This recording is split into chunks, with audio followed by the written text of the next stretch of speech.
G'day guys, welcome back. Today we've got an Audi special SQ5 3-litre diesel turbo. You can see it's got very high kilometres and it's coming for a crank no start. So initially on the when it got off the tow truck, we tried to start it up. Obviously it was just cranking, and you could tell by the cranking cadence it sounded like one of the cylinders was down. Probably not enough to not let it start. So obviously we're not worried about that at the moment anyway, although we will do a relative compression test after just to see.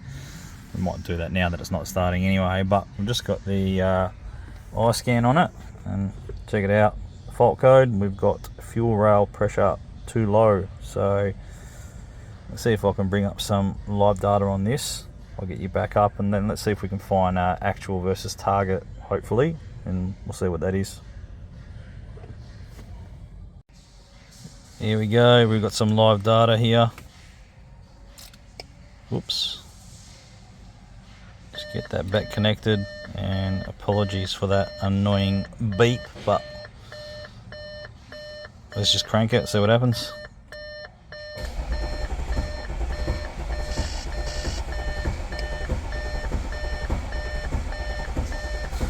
As you can see, we've got very low pressure. But what's more worrying is that cranking cadence. So you know what, before we do anything, I'm just going to check the relative compression test first. Let's have a look at that and see how we go. So quickly, before we do that compression test and get under the bonnet, I'm just going to quickly get to underneath to the fuel filter, and we're just going to quickly do a low pressure side check to make sure we've got good supply, and then we'll go from there. Alright, so we're just connected under the car, and we're going to crank this over and see what we get on the low pressure side.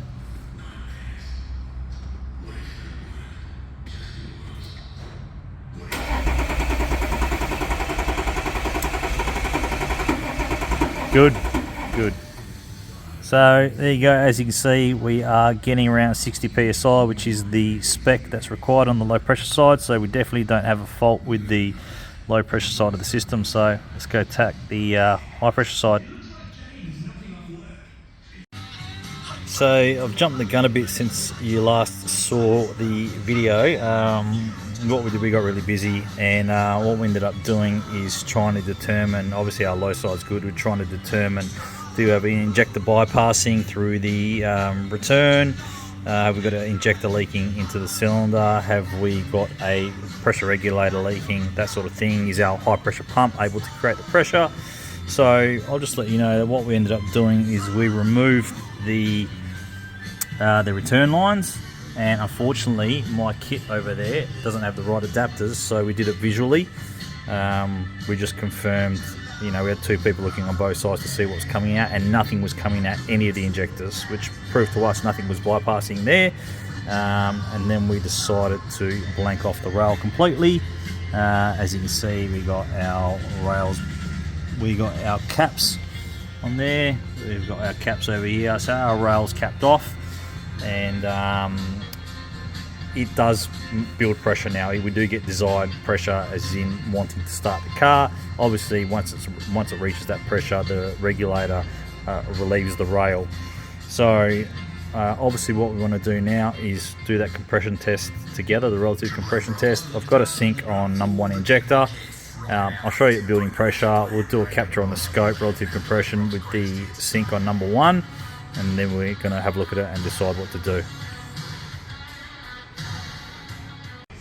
Okay, so we're set up on the scope. We've got the high amp clamp on the battery in the boot. You saw our injector sync.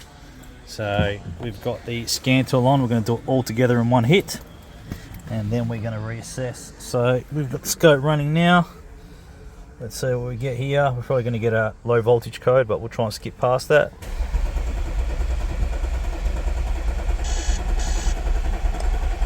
As you can see, we've got pressure, we're cranking. Okay, so it took a little bit to build, but it could be air in the system, who knows what's going on here, but that's fine. let's just skip past that for now and let's go have a look at the scope screen.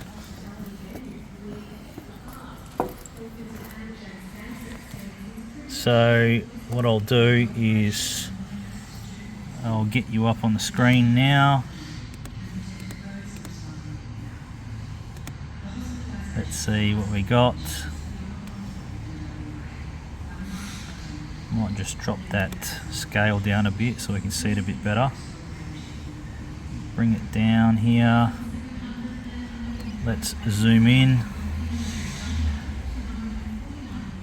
What I'll do, I'll zoom in and we'll have a chat about what this waveform looks like.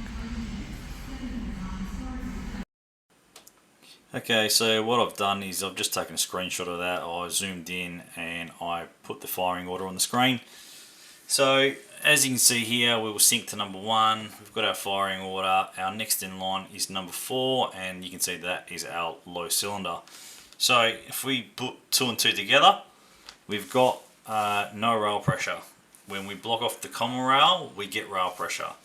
When we put the injector pipes back on to the injectors, we've got no leaks at the return side of the injectors, so it's obvious that we must have a injector leaking into the cylinder. Now, the fact that we have low compression on that cylinder, it makes us think that maybe number 4 is the one that is leaking, and obviously that we're getting a bit of cylinder wash, and that's where we're losing compression. So what we're gonna do, what we're gonna attack is we are going to block off the number 4 injector, and we're going to reconnect all of them and let's see what we get. So we'll bring up the firing order and we'll bring up the engine cylinder positions, see which one is number 4, and then we'll go from there. And obviously, you know, what we're thinking, if that is the case, just for further confirmation, we would expect that if we got cylinder wash, we would be getting compression going into our crankcase. So we might just crank the car over with the oil cap off and let's see if we've got anything there. First things first, let's get the cylinder chart up. Alright, weird design. Don't want to get the pulse sensor out. I'm just going to show you, hopefully you can hear this. Go for it, mate.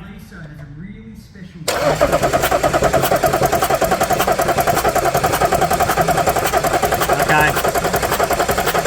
Yeah. So as you can see there, I could feel that. You might have seen a little bit of smoke, but we definitely got the compression going into the crankcase. So let's do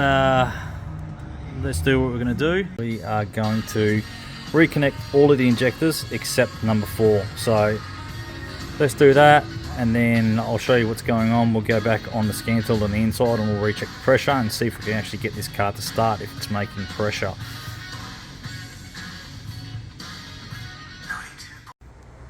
Okay, ejector pipes back on that side, 2 injector pipes back on, number 4 still blocked off, both sides, on the rail, down there, and on the injector.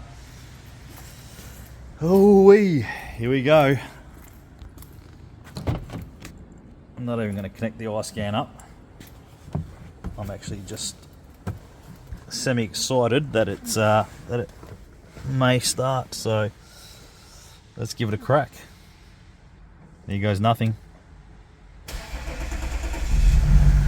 Oh yes, well, we got a misfire obviously because we have one cylinder not contributing, but that is fantastic. Alright, we're running. We probably, in fact, you know what, I'm going to turn that off.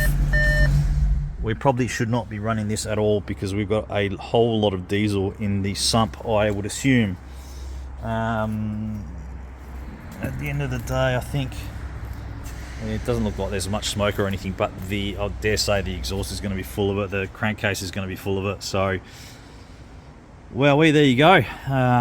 It needs an injector, but do you know what? It's not getting one. This has got really high kilometers. What have we got there? 299,065. So I'm going to recommend all 6 injectors, all the injector pipes, even the return lines. Yeah, the injector washers obviously, and go from there. You know, there's no point in doing one. They're all the same age. we get rid of one massive leak and the pressure goes to the next weakest link and something else is going to happen. So it's not worth the headache of only doing one and then the customer comes back next week. So this is getting all of that. It's going to get engine oil and oil filter. It's going to get a DPF regeneration. We're going to make sure that this is 100%. I'm going to speak to the customer and see what they want to do. They do have an extended warranty, so we'll see if they cover it, and if they don't, see if the customer wants to go ahead with anything. Stay with us and I'll let you know.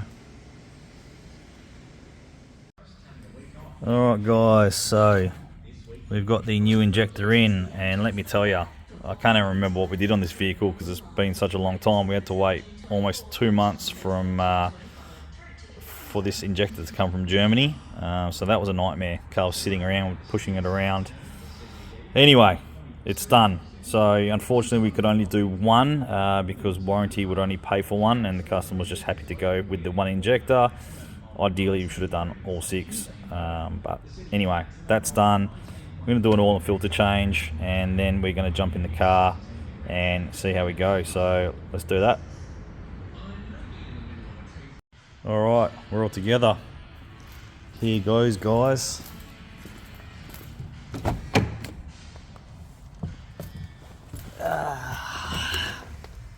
Yes, that is the time and that is the date after such a long time waiting for this, but whatever. Let's see how we go.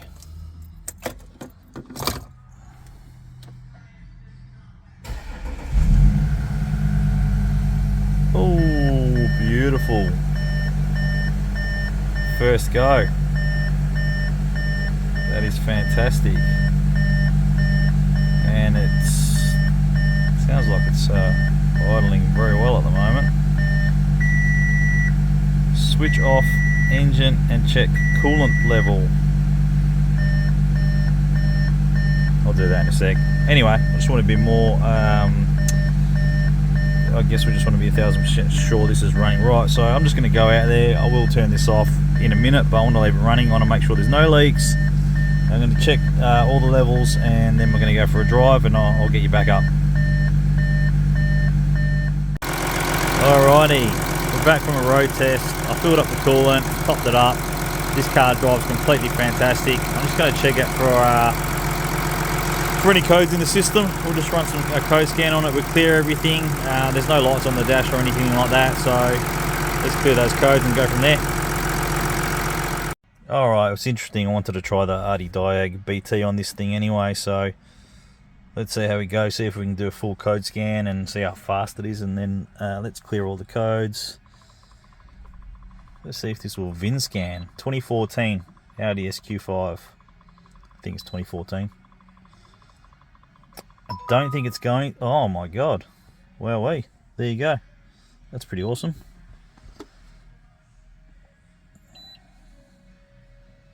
So just load that up. What's interesting is obviously this is going to have quite a lot of modules, so let's see how quick it is at scanning all the modules in this thing. Let's do a full health report.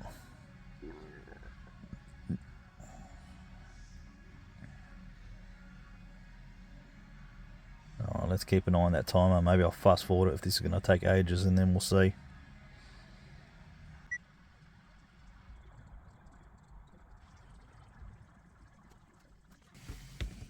Okay, that took a while, but anyway. Let's just scroll down and have a look. Nothing that we really care about there. Do you know what? Clear DTCs. Let's go. Clear them all, and then we're going to send this on its way. We'll let the customer know that obviously we should have done all the injectors and do the whole system, even a fuel filter as such, but they're going to take it the way it is, and we'll see how we go. So hopefully you might have seen something that might help you out on this vehicle, or something, you know, in a procedure to a crank no start on a diesel. But yeah, hopefully it helped out and you enjoyed it. Thanks for watching, guys, and we'll see you next time. Cheers.